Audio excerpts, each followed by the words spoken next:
Hello everyone, कशा आहात सगळे? होप मजेत असाल. इव्हिनिंगच्या टाईमला हा मी व्हिडिओ काढलेला आहे. खूप छान असं सूर्य जातानाच आम्ही खाली आलो. खूप छान वाटत होतं, कारण की खूप कंटाळा आला घरात, म्हणून आम्ही दोघांनी ठरवलं की खाली जाऊयात गार्डनमध्ये. जेवल्यानंतरच आम्ही रोज येतो, पण आज म्हटलं की चला जाऊयात. तर खूप छान वाटत होतं. खूप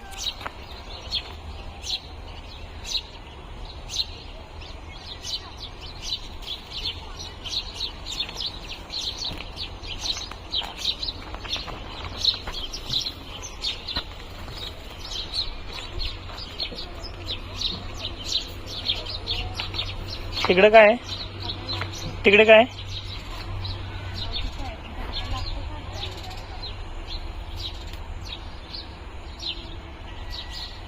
जास्त नको का?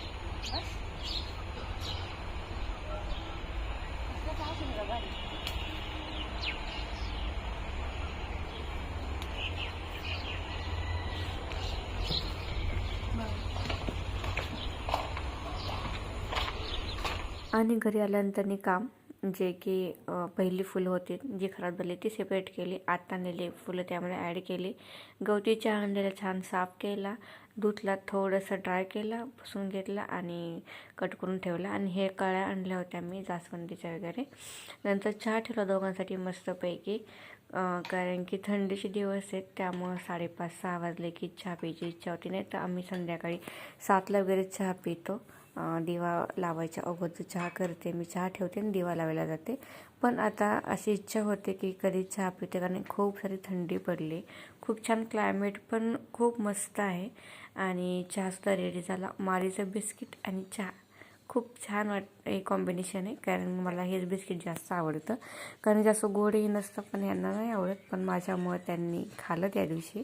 बट ठीक आहे, पण छान मस्तपैकी एन्जॉय केला. संध्याकाळी आमचं चाललेलं होतं की भाकरी, वांग्या बटाट्याची भाजी आणि राईस आणि आळूची वडी. त्यासाठी मी कांदा, टॅमॅटो वगैरे चिरून घेतलेला आहे.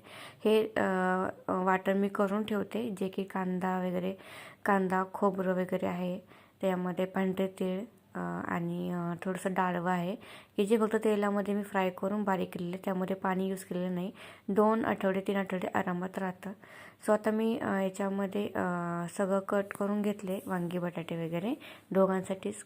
एक 2 बटाटा आणि एक कांदा, एक टॅमॅटो, 2 बटाटे आणि 1 वांगं असं चिरून घेतलं. कुकरमध्ये मी तेल टाकलं, जिरं मोहरीची फोडणी दिली. नंतर त्याच्यामध्ये कढीपत्ता टाकला, ठेचलेला लसूण टाकला, छान फ्राय करायचा. आम्हाला ठेचलेला लसूण फार आवडतो. त्यानंतर जे कट केलं होतं आपण कांदा, टॅमॅटो आणि थोडीशी कोथिंबीर, ती पण त्यामध्ये मी ॲड केली आणि छान परतून घेतली तेलामध्ये. त्यामुळे तुम्ही तुमच्या आवडीने मसाले टाकू शकता, पण मी त्यामध्ये आता मीठ टाकलं, नंतर थोडीशी हळद टाकते, नंतर गरम मसाला, नंतर थोडंसं धने जिरे पूड, असं मिक्स करायचं खूप छान. आणि त्यानंतर तुम्ही बघू शकता थोडंसं लाईट कमी पडत होता. नंतर जे रेडी केलेलं वाटण आहे माझं, ते मी 1 ते 2च चमचे टाकायचं. आपण पोहे खायचा चमचा असतो तेच. आता मी तुम्हाला अगोदर मेन्शन केलं, पण हे तेच आहे, धने जिरे पूड मिक्स. आणि आत्ता मी गरम मसाला टाकलेला आहे आणि हळद मगाशीच टाकली मी जेव्हा तुम्हाला बोलले तेव्हा. आणि छान हे मिक्स करून घ्यायचं. त्याच्यामध्ये वांगं आणि बटाटा मी टाकलेला आहे. घरचा मसाला थोडासा टाकलेला आहे, ते स्किप झालं मसाला टाकतानाचं. बट ठीक आहे, छान मिक्स करायचं, पाणी ॲड करायचं तुम्हाला पाहिजे थोडंसं घट्टसर, आणि कोथिंबीर त्यामध्ये टाकायची, 2 शिट्ट्या करायच्या. तोपर्यंत मी एका साईडला आळूची वडी उकडत ठेवली. आळूची वडीची रेसिपी हवी असेल तर नक्की कमेंट करून सांगा. 2 शिट्ट्यानंतर ही भाजी अशी काही दिसते, खूप मस्त लागते. एक्स्ट्रा मसाला कुठला टाकायची गरज नाही, फक्त खडा मसाला, घरचा मसाला असंच टाकलेला आहे. आणि मस्तपैकी